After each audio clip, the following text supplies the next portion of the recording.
안녕하세요. 저는 30대 초반에 이혼하게 된 여성입니다.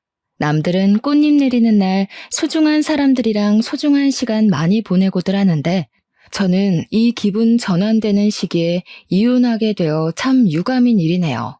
너무 기가 막힌 일을 겪어서 여기저기 떠들어보고자 사연을 올려봅니다. 다들 제 사연 다 듣고 나시면 저랑 비슷한 감정을 느낄 거라 감히 확신할 수 있습니다. 작성하다가 저도 모르게 흥분할 수 있으니 양해 부탁드려요. 남편과 저는 회사 면접관과 면접자로 만난 인연입니다.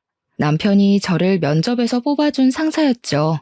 그곳은 서비스 관련 직장이었는데 남편이 제 인상을 좋게 보고 웃는 모습이 마음에 들어서 뽑았다고 해줬어요.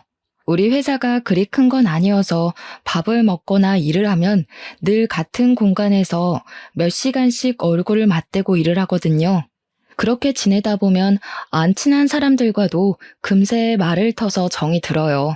저도 실제 입사 한 달도 안 돼서 부서 사람들이랑 사적인 대화를 할 만큼 친해졌었거든요. 그건 남편과도 마찬가지였습니다. 남편이 부서에서 가장 높은 직급이었는데 남편이 나서서 부하 직원들이 불편하지 않도록 분위기를 만들어주니 더 편하게 일했던 것 같아요. 남편의 그런 점이 저도 모르게 멋있어 보였나 봅니다. 남편에게 정이 들었고 남편이 제게 먼저 말을 걸어줄 때마다 아주 경청을 하게 되었어요. 그렇게 서로 대화를 자주 주고받다 보니 자연스럽게 질긴 인연이 되더라고요. 때문에 각자가 미혼이라는 것도 당연히 알게 되었고 그게 관심의 표현이 되어 우린 결국 결혼을 전제로 만나는 연인이 되어버렸습니다. 저희 친정 부모님은 저의 결혼을 누구보다 바랬던 분들이기에 당연히 허락하셨어요. 근데 문제는 남편의 홀어머니였습니다. 시모는 제가 처음 얼굴 뵈러 갔을 때부터 마음에 안 드는 태도를 취하고 계셨어요. 인상을 딱딱하게 굳히고 있었는데 저는 그 모습을 보자마자 우리 결혼을 반대를 한다는 걸 직감했죠. 당연히 이유는 몰랐습니다. 이유를 모르니까 시모의 차가운 반응이 더 버겁더라고요. 나중에 인사를 나누고 본격적으로 대화를 나누기 시작했을 때도 시모가 저한테 관심이 없다는 것이 팍팍 느껴졌어요. 분명 결혼 인사를 간 것이었는데 저만 시모한테 이것저것 질문한 게 다인 자리였습니다. 시모는 제가 묻는 말이 아니고서야 입도 벙긋 안 하셨죠. 저를 마음에 안 들어 하시는 것이 너무 강하게 느껴지니 나중에는 저도 뻘쭘해졌어요. 차라리 뭐가 어떻게 마음에 안 드는지 시비라도 걸어주길 바랬을 정도로 적막이 강해서 어색했습니다. 나중엔 남편도 시모의 태도가 기분 나빴는지 자기 엄마한테 한 소리 하더라고요. 엄마, 희재한테 뭐 궁금한 거 없어? 그래도 아들이 결혼하고 싶은 여잔데 예의상이라도 좀 물어보고 그래라. 아들 입장 생각은 안 해? 궁금한 게 있어야 물어보지. 내가 무슨 질문 만들어내는 학생도 아니고 다 늙은 사람한테 무슨 그런 것까지 바라냐? 누가 소개해달라고 한 것도 아닌데. 시모의 대답에 남편은 한마디 더 얹으려고 하는 걸 제가 급히 말렸어요. 오히려 시모에게 관심을 부추기는 것이 더 눈치가 보이더라고요. 그래서 그냥 그 적막을 견디고 있다가 얼른 밥 먹고 자리를 비켜주는 게 낫겠다고 생각했죠.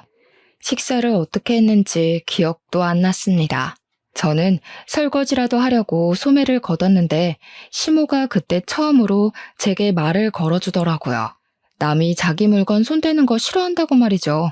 그래서 전 잘 보이고자 하는 마음마저도 퇴짜 맞고 물러서야 했습니다. 시모는 한시라도 빨리 제가 이 집에서 사라지길 바라는 눈치 같았어요. 저는 가방을 챙기고 남편한테 눈짓을 줬죠. 그런 와중에도 시모는 제게 눈길 한 번 안 주면서 식탁만 치웠어요. 그러다 인사 타이밍을 언제 해야 할지 몰라 화장실이라도 한번 가야 할 것 같더라고요. 그래서 잠시 자리를 비웠는데요. 화장실에서 한숨 돌리고 문을 열었는데 바로 앞에 시모가 떡하니 서 있는 거 아니겠어요? 저 진짜 깜짝 놀라서 작게 비명을 질렀습니다. 곧 죄송하다고 얼른 허리를 숙여 인사했죠. 그러자 시모가 제게 다짜고짜 통보하는 말이 있었는데요. 우리 아들이랑 결혼하지 마라. 우리 아들 결혼할 사람 있어. 지금 며느리 될 아이 쪽에 사정이 생겨서 잠깐 결혼이 미뤄진 거야. 문제 해결되면 우리 아들이랑 결혼할 거니까 괜히 헛수고하지 말고 네가 먼저 물러나. 시모가 저를 왜 못마땅해 했는지 그제야 알 수 있었습니다. 시모에겐 소중한 인연인 친구가 있었는데 그 친구의 딸을 옛날부터 자기 아들과 결혼시키고 싶어서 점지해 놓은 것 같더라고요.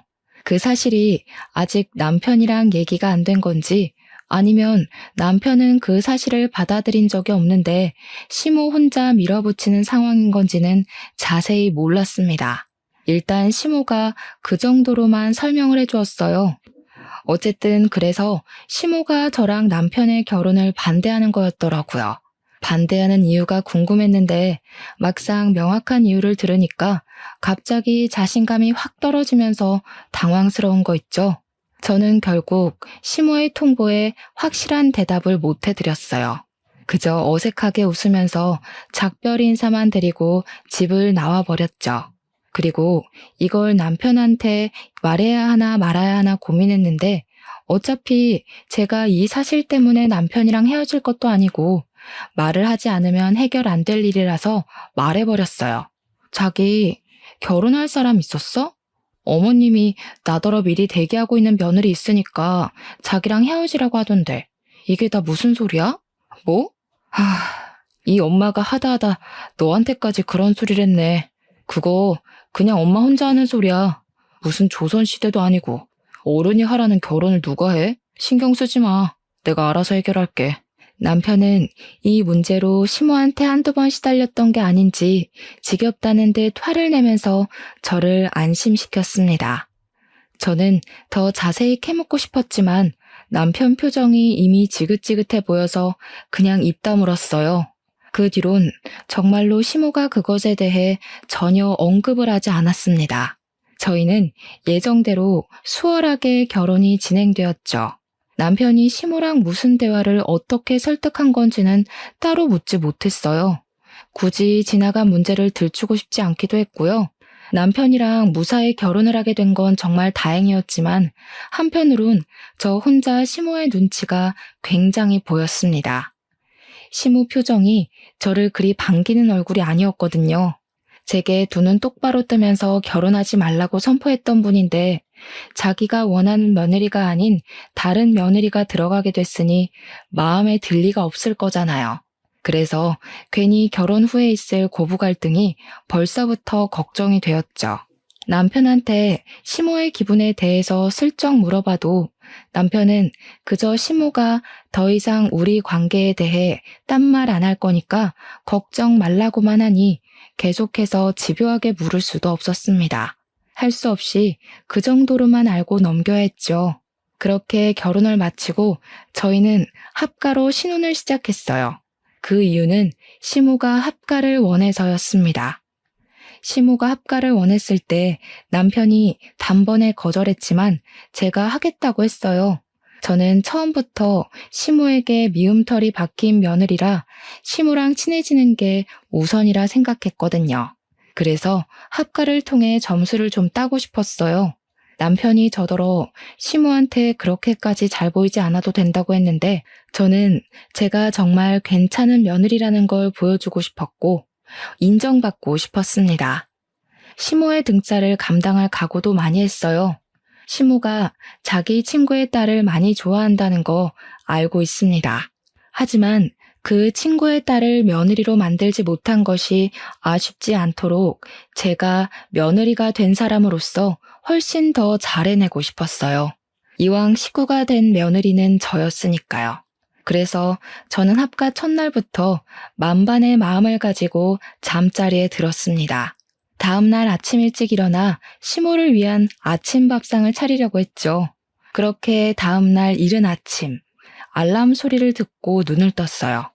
아침 먹고 출근을 해야 해서 너무 피곤했지만 어제의 다짐을 생각하면서 차림새를 정돈하고 거실 밖으로 나갔습니다. 그리곤 깜짝 놀랐어요. 주방에서 기척 소리가 나길래 그때부터 주춤거리며 다가갔는데 놀랍게도 시모가 먼저 일어나서 아침을 준비하고 있더라고요. 어머님? 아, 일찍 일어나셨네요. 제가 아침 차리라고 그랬는데 죄송해요. 제가 더 일찍 일어났어야 했는데 어머님 기상 시간을 몰랐네요. 내일부턴 더 빨리 일어날게요. 일하는 사람이 뭐하러 아침까지 차리려고.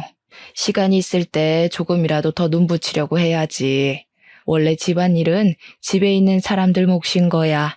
상 차리는 건 내가 할 테니까 도와줄 거 없어. 한 50분 더 잘 수 있겠네. 얼른 좀 더 자고 와. 그런데 말이에요. 제가 놀라야 할 부분은 따로 있었더라고요. 시모가 저보다 먼저 일어나서 아침을 준비하고 있었던 것에 기함할 것이 아니라 시모의 말씨와 태도에 기절초풍해야 할 일이었어요. 그날의 시모는 제가 알던 시모와 확연히 다른 사람으로 변해 있었습니다. 그 갑작스러운 변화가 낯설어서 제가 당장 태도를 어떻게 받아쳐야 될지 계산을 못했을 만큼 당황스러웠어요. 시모는 제게 빈말을 한 것이 아니었는지 한 번도 보여준 적 없는 웃음까지 보여주면서 뭘 귀신같이 서 있기만 하냐고 나중에 졸면서 밥 먹지 말고 얼른 들어가서 자라고 하대요. 진심 같아 보였어요. 정말 저에게 선심을 베풀어주는 모습이었습니다. 저는 시모의 지나친 배려에 못 이겨 결국 얼떨떨하게 다시 방으로 돌아와 버렸어요. 그리곤 침대에 누워 한숨도 못 자고 생각만 했죠. 그날을 기점으로 시모는 그때뿐만이 아니라는 듯이 한결같이 상냥한 태도로 일관하였습니다. 결혼을 반대한 사람이 많냐는 듯 막상 결혼하고 나니까 잘해주기 시작했어요. 시모의 친절은 몸둘 바를 모를 정도였는데요. 아침마다 저보다 먼저 일어나서 아침상을 준비하셨고 제 손이 닿기 전 집안일을 먼저 해주셨어요.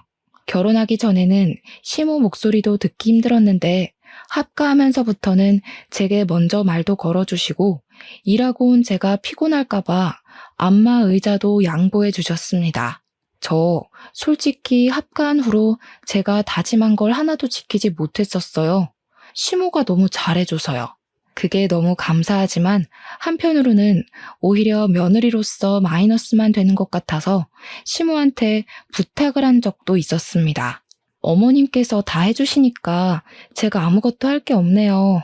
혼자 힘드시게 다 하지 마시고 저한테도 좀 알려주세요. 저도 엄연히 이 집 안사람인데 같이 돕고 싶어요. 괜찮다니까 그러네. 네가 나 고생하는 거 알아주기만 해도 피로가 싹 다 풀려. 내 걱정하지 말고 집에 오면 푹 쉬어. 밖에서 일하고 왔는데 집에서까지 일하면 쓰나. 제가 뭘 하려고만 하면 늘 이런 식이니 뭘 할 수도 없었어요. 저는 결국 조금씩 시모의 배려를 받아들이기 시작했죠. 출근 때도 퇴근하고 와서도 시모 덕분에 맛있는 밥을 먹는데 엄마 생각도 나고 얼마나 든든한지 몰라요. 그리고 잘 생각해보면 마냥 미안해하기보단 받는 만큼 고마워하는 것도 하나의 화답일 수 있겠다는 생각이 들더라고요. 그때부터 저는 시모에게 좀 더 적극적으로 표현하고 다가가는 며느리가 되는 걸로 방향을 바꿨습니다. 어머님, 진짜 너무 맛있어요. 매번 너무 감사해요. 제가 해드려야 되는데 비법 알려주시면 다음 쉬는 날에 봐서 제가 대접해드릴게요. 아유, 됐다. 나도 너희들 해먹이는 재미로 자꾸 하는 거지 뭘. 그리고 너희들이 돈도 주지 않냐. 내가 가만히 앉아서 용돈만 받고 놀 수 있나. 에이, 그건 어머님 놀고 먹으라고 드리는 돈이라니깐요. 어머님이야말로 그것 때문에 저희 신경 쓰는 거 그만하시고 제발 어머님만 생각하세요. 그게 저희 마음 생각해 주시는 거예요. 알겠죠? 고맙다. 집에 밝은 사람 하나 들어오니까 분위기가 갈수록 환해지네. 저랑 남편은 서로 돈을 조금 보태서 시모한테 용돈을 주고 있는데 시모는 그걸로 적당한 선에서 사고 싶은 물건을 사기도 했습니다. 알아서 적금도 넣는 것 같았어요. 제가 집에서 며느리 노릇을 잘 못해주고 있는 반면 시모는 제게 과분할 정도로 잘해주니 용돈이라도 챙겨드려야 될 것 같더라고요.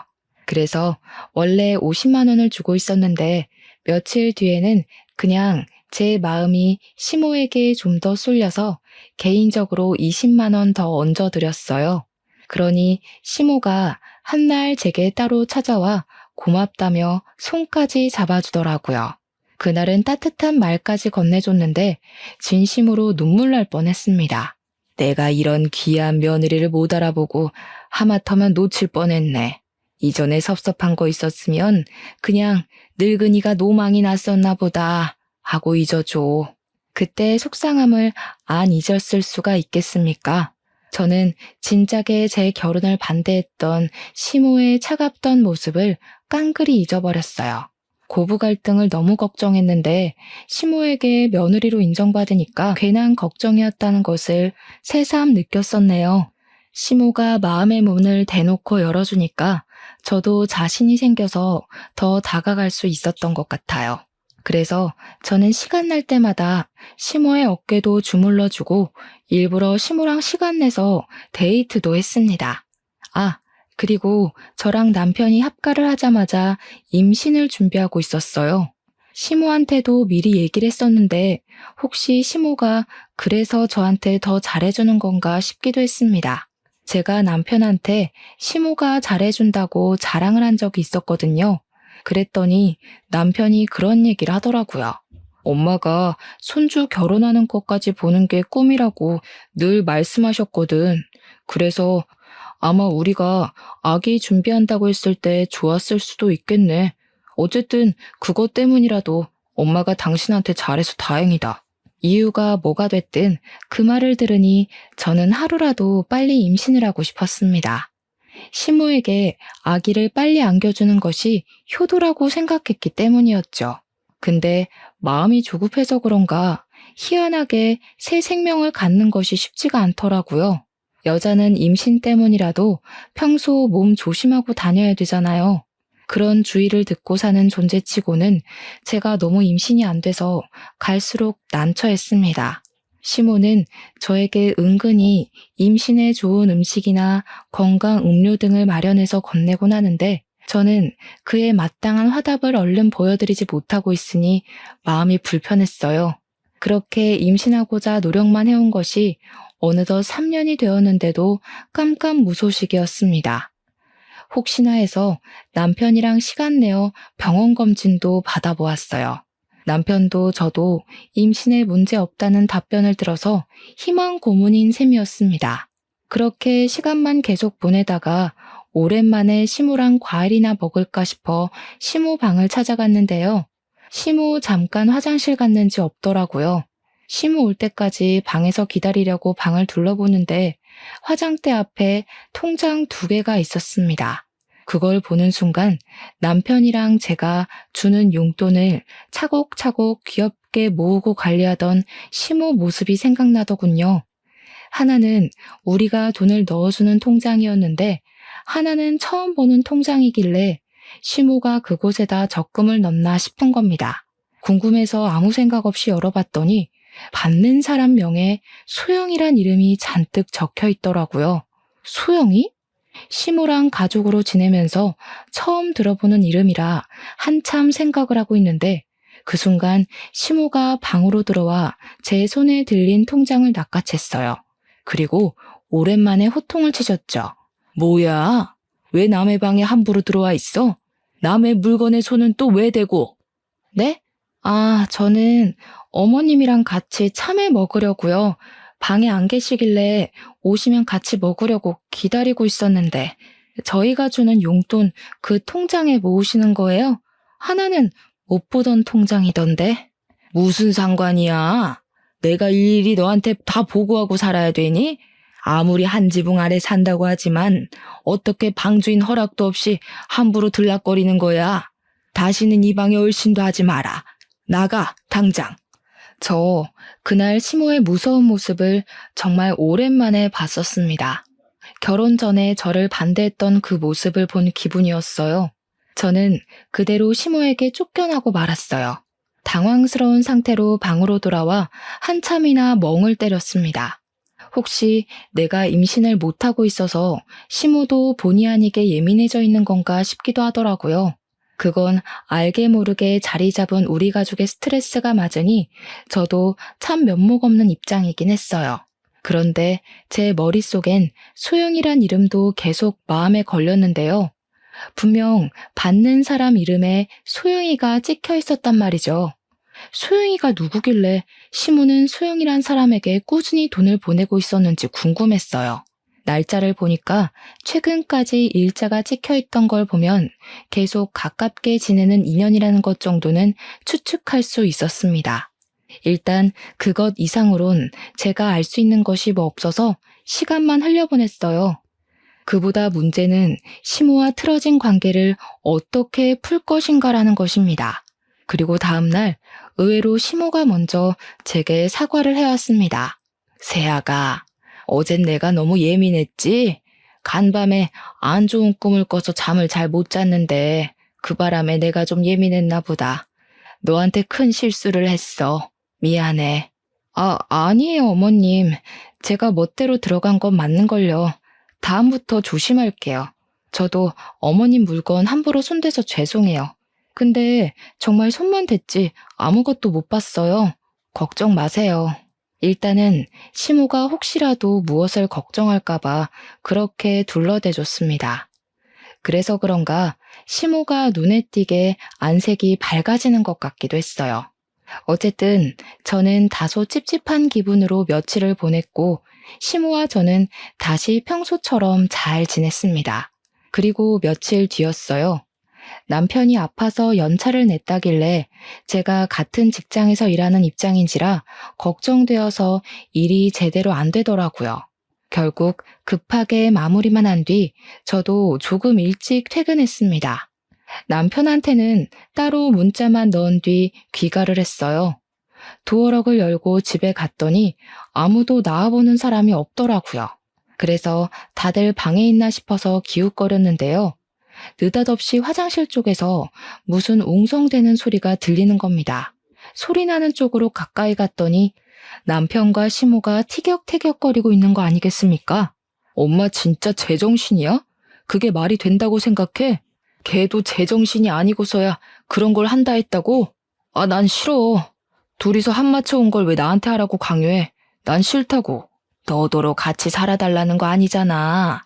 직접 살 부딪히란 소리도 아닌데 그거 조금 담아주는 게 뭐가 어려워서. 내가 결혼 양보해줬으면 너도 이건 해줘야지. 그때 남편이 시모를 밀치고 화장실을 박차고 나왔습니다. 그리곤 당연하게도 저를 맞닥뜨렸죠. 저를 마주하자 남편이 깜짝 놀라서 큰 소리를 내질렀어요. 금세 시모가 뒤따라 나오더라고요. 저는 그저 무슨 일인지 몰라서 시모랑 왜 다투냐고 물었는데 남편이랑 시모가 금세 대면대면하면서 아무것도 아니라고 하고 흩어져 버리는 겁니다. 남편을 따라가서 한 번 더 물었지만 시모가 말도 안 되는 걸 자꾸 요구한다는데 그 정도로만 말해주고 더 이상은 저랑 상관없는 일이라고 말하기를 회피만 했어요. 그렇게 자꾸 원인 모를 찝찝함만 쌓여가는 채로 시간이 더 흘렀습니다. 그러다 보니 저는 임신 하나만 신경 쓰기도 너무 벅차서 끝내 다른 건 저절로 관심을 놓게 됐어요. 보고 듣고 찾는 것까지 모두 임신에 관련된 정보들에만 신경을 몰두하게 되었죠. 제가 노력하는 만큼 남편도 함께 노력해줘서 마음이 외롭지는 않았습니다. 또 시모가 결과물을 재촉하는 분도 아니셨던지라 임신의 실패에도 절망스럽진 않았어요. 다만 지치긴 했습니다.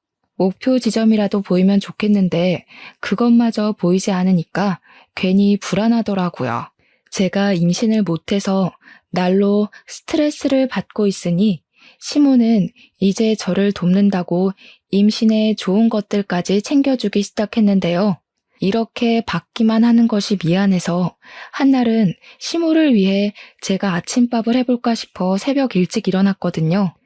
그런데 그날도 시모가 저보다 더 일찍 일어나 주방에서 기척을 내고 있더라고요. 결국 또 아침밥 준비는 시모한테 양보해야 하나 싶어 할 수 없이 시모를 돕기라도 하려고 다가갔어요. 근데 마침 시모가 통화를 하고 있어서 잠깐 기다렸는데요. 걱정 마라, 소영아. 내가 매일 아침마다 애들 국에 약 타고 있어. 임신이 될 일은 절대 없다. 의사가 말해준 치사량보다 훨씬 높아서 더 안전해.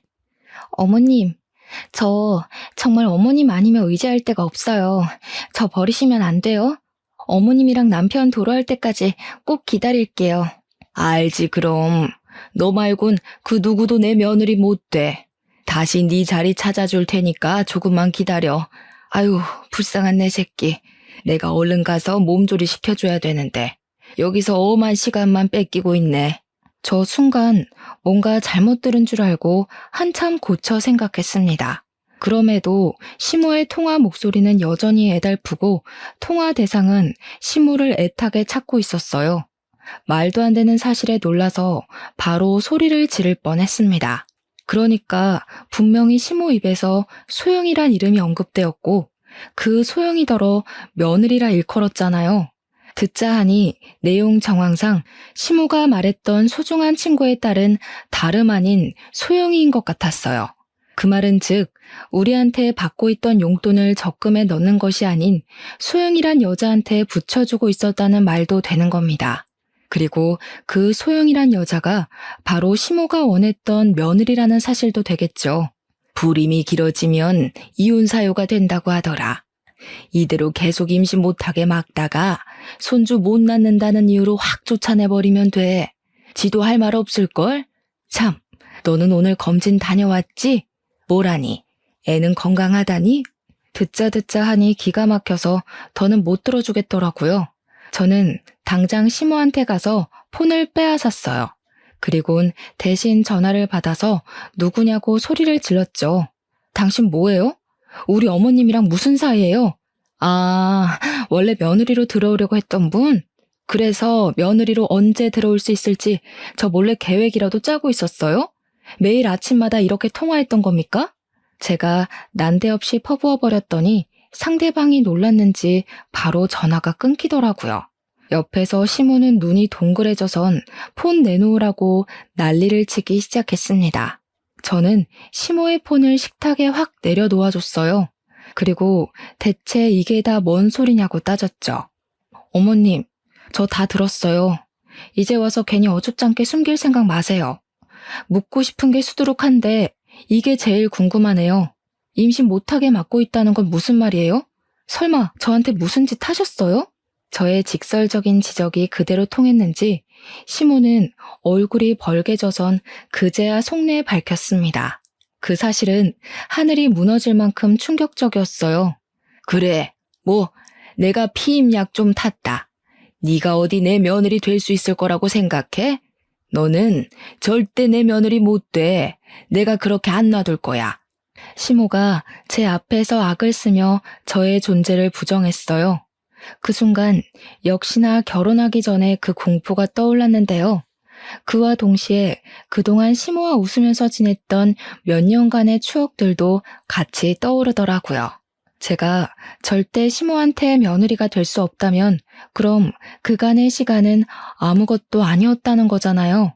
저는 진심으로 시모와의 시간이 행복했는데 시모한테는 그저 연기였고 저를 쫓아내기 위한 인내의 시간이었다는 거 아닙니까? 임신에 실패했을 때도 이렇게까지 절망적이진 않았습니다. 저 그날 시모의 원망을 코앞에서 들으면서 속이 얼마나 처절했는지 몰라요. 어떻게 그러실 수가 있어요? 어떻게 그 긴 시간 동안 사람 마음 가지고 장난칠 수가 있냐고요. 제가 어머님을 위해서 아이 가지려고 얼마나 마음고생했는지 아시잖아요. 나를 위해서? 나를 위하려면 애초에 이 결혼을 하지 말았어야지. 너는 처음부터 이기적이게 이 결혼 시작해서 끝까지 이기적일 뿐이었어.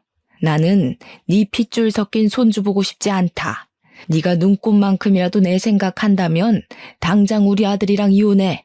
저 진짜 그날 세상 무너지는 줄 알았습니다.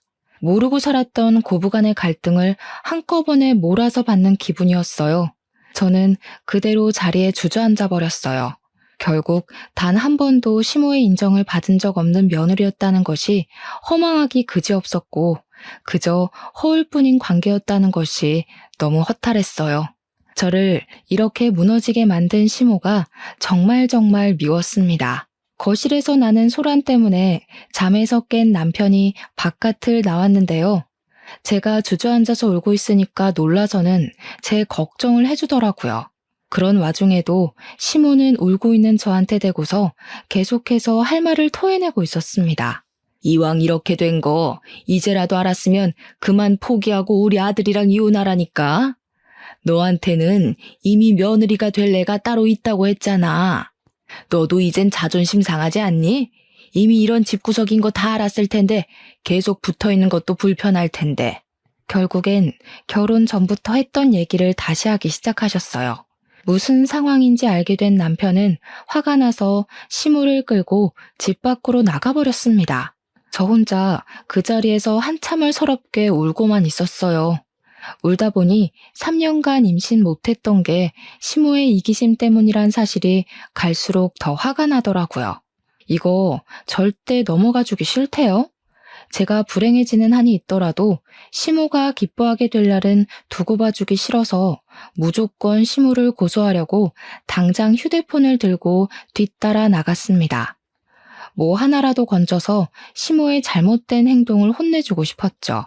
그렇게 밖으로 따라나간 저는 그곳에서 예상치 못한 사실을 더 알게 되었어요. 제가 나타난 줄 모르고 아까 그 주제에 대해서 한참 동안 실랑이를 벌이고 있더라고요. 듣자 하니 그 소영이라는 여자 있잖아요. 그 여자가 사실은 남편의 전처라는 거 아니겠습니까? 시모가 그 여자를 며느리로 찜해놓은 것이 아니라 원래 그 여자가 시모의 며느리였던 여자라는 거예요.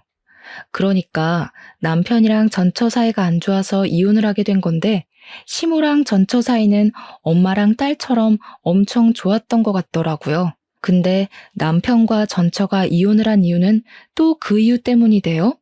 시모랑 전처 사이가 너무 쿵짝이 잘 맞으니까 남편이 둘 사이에서 많이 시달렸나 보더라고요.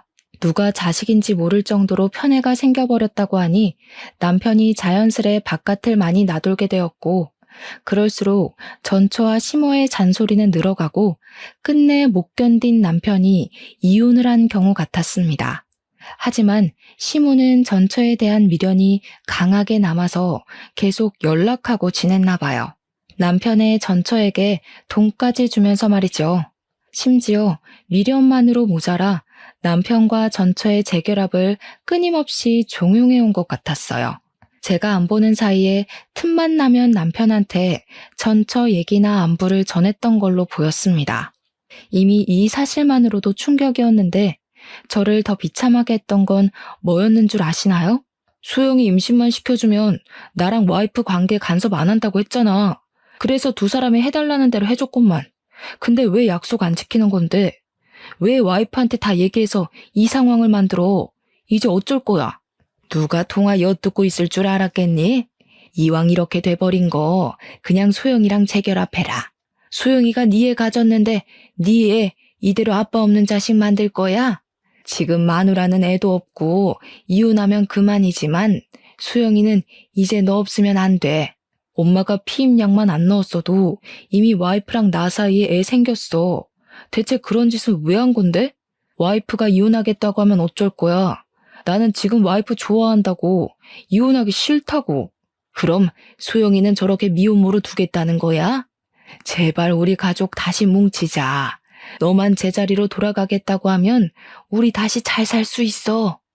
들어보니까 남편이 시모의 등살에 못 이기는 척 전처를 따로 만나 임신을 시킨 것 같았어요. 이게 말이 된다고 생각합니까? 심지어 임신 개월수를 따져보니 저랑 결혼 생활 중에 생긴 아이더군요. 시모가 하도 졸라서 어쩔 수 없이 그랬다는데 황당한 것이 체외 수정도 아닌 잠자리를 직접 해줬다네요. 그러고 보니 지난날 수상쩍었던 둘만의 행동이 하나 떠오르더라고요. 남편이 아파서 연찬했던 날 둘이 화장실에서 어떤 은밀한 대화를 나누고 있었다고 했잖아요. 알고 보니까 그게 시모가 남편한테 손주 씨를 좀 담아달라고 부탁했던 거였더라고요. 근데 여기서 더 황당했던 건 남편이랑 작자가 그럴 바엔 전처를 직접 찾아가겠다고 했답니다. 이래나 저래나 떳떳하지 못할 짓을 한 건 마찬가지 아닌가요? 결국 제겐 둘 다 쓰레기예요. 남편의 씨로 전처가 임신했잖아요. 저와 법적 부부관계 중에요. 이거 엄연히 불륜입니다. 어떻게 불륜을 이런 식으로도 벌일 수가 있는 건지 참으로 황당하고 기가 막히더라고요. 제가 이런 상황에 처했다는 것이 그저 충격적이고 믿기 힘들어서 저는 모든 걸 촬영한 동영상 끄고 집으로 돌아가 짐을 챙겼습니다. 더 이상 그들을 상종하고 있을 이유가 없어졌으니 그만 그들과의 관계를 정리할 생각이었죠. 그러자 제 기척을 들었던 건지 급하게 뒤따라 들어온 남편이 저를 붙잡았어요. 그 손길이 더러워서 바로 남편의 귀싸대기를 날렸습니다. 그 순간 아마 남편은 제가 모든 사실을 다 알았다는 걸 직감했을 겁니다.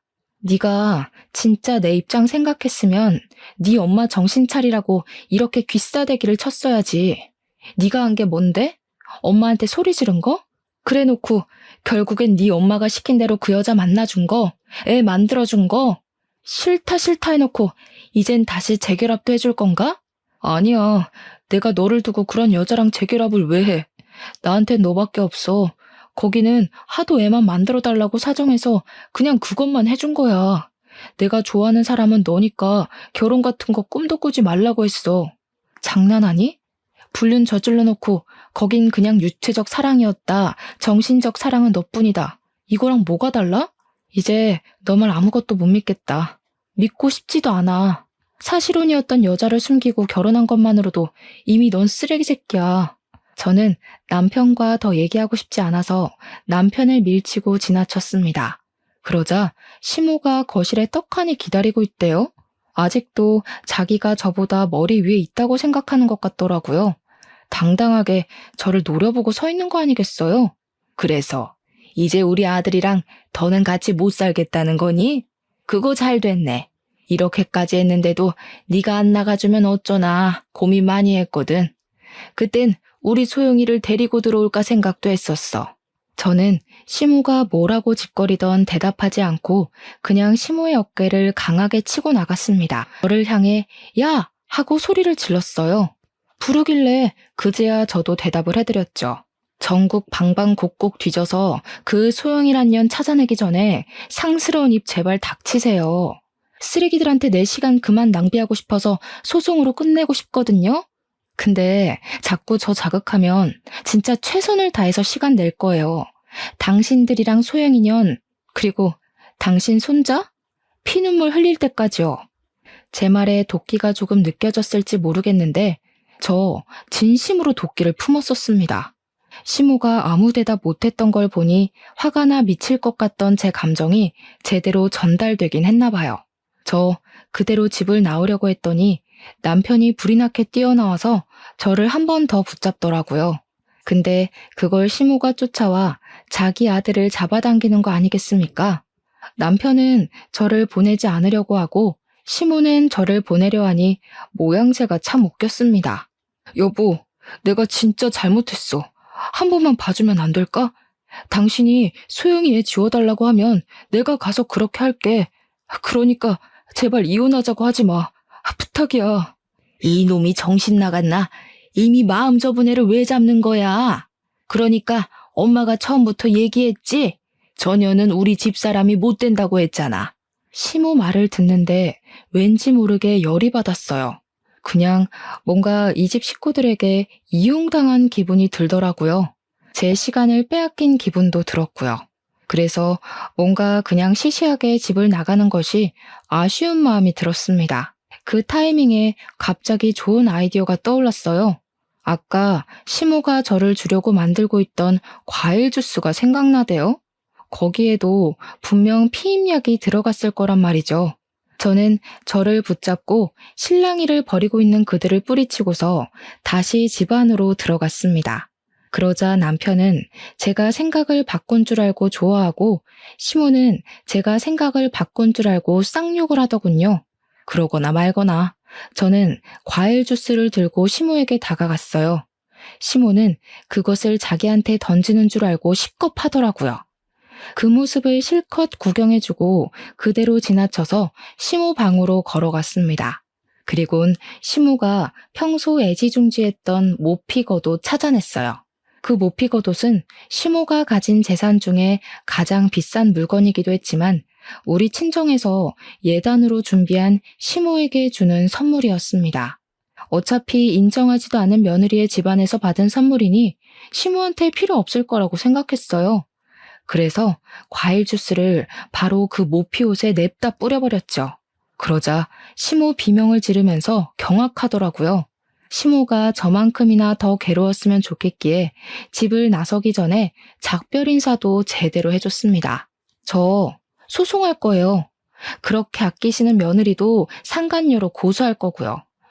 돈 갚느라 잘 먹고 잘 살지는 모르겠는데 일단 아이 안 생기게 막아준 건 새삼 감사하네요. 내 아이한테 그쪽 같은 할머니 생겼으면 최악이었을 것 같아. 그만한 지옥이 또 어디 있었겠어요? 거기서 거기인 사람들끼리 어디 손잡고 잘 살아보세요. 그 집을 나오자마자 친정으로 갔습니다. 친정에서는 제 사정을 알고서 제가 그랬던 것처럼 엄청 기가 막혀 하셨어요.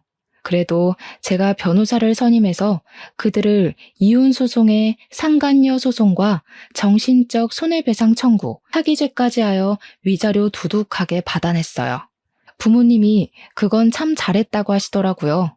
부모님은 특히 전 시모보다 전 남편한테 더 실망하셨어요. 전 남편이 사실혼 관계를 숨기고 있었다는 것에 세상 참 무섭다고 표현하셨습니다. 저도 설마 결혼 사실을 속이는 사람이 있나 말도 안 된다고 생각했었는데 막상 겪고 나니까 그런 사람도 있다는 걸 알았네요. 역시 세상은 뭐든 함부로 단연지을 순 없는 것 같아요. 그리고 전 현재 이직을 하진 않았습니다. 전 남편이 먼저 일을 그만뒀거든요. 원래는 제가 그만두려고 했는데 전 남편이 위자료 때문인지 지방으로 이사를 가는 바람에 자연스레 눈에서 멀어졌어요. 전 남편이 사무실 자리를 정리하고 나가기 전에 저와 마지막으로 대화를 청해서 시간을 내줬는데 그때 그런 말을 하더라고요. 전처가 아이를 잃었다고 말이죠. 굳이 자기가 책임질 생각은 없었으나 그걸 빌미로 자꾸 자기 엄마랑 전처가 자기 발목을 붙잡아서 그냥 같이 살까 생각도 했다네요. 그런데 전처가 아이를 잃는 바람에 그런 생각 싹 접고 바로 전처를 내다 버렸답니다. 다신 보지 말자고 하면서 말이죠. 제게 굳이 그런 얘기를 하는 이유는 저를 붙잡고 싶어서가 아니라 그냥 혹시라도 제가 먼 훗날 전 남편을 생각할 때 전처랑 잘 먹고 잘 사는 모습으로 떠올리진 말았으면 해서 알려주는 거라고 하더군요. 그날 그렇게 마주한 시간이 전 남편과의 마지막 시간이었습니다. 현재는 충청도 어딘가에서 빚 갚으며 살아가고 있겠죠. 제가 다른 사람을 만나서 결혼했다면 이혼까지 가는 경험은 피할 수 있었을까요? 가끔은 그런 생각이 들기도 하네요. 이혼이 누구에게나 올 수는 있지만 아무에게나 온다고 생각하지 않거든요. 저도 뭔가 어긋났던 부분이 있었기 때문에 이혼이란 수순을 밟을 수밖에 없었던 사람이 아닌가 싶습니다. 그래도 이혼이란 결정이 저의 불행이 아닌 행복을 위한 선택이었기 때문에 제가 지금 이렇게 마음이 편해요. 앞으로는 지난 과거를 잊고 다가올 미래만을 생각하면서 좀 더 나은 제가 될 수 있도록 가꾸면서 잘 살아가 보도록 하겠습니다. 기가 막힌 제 사연 다들 어떻게 들으셨는지 모르겠네요. 청취자분들은 꼭 재수 좋은 일들만 가득했으면 좋겠습니다. 고맙습니다.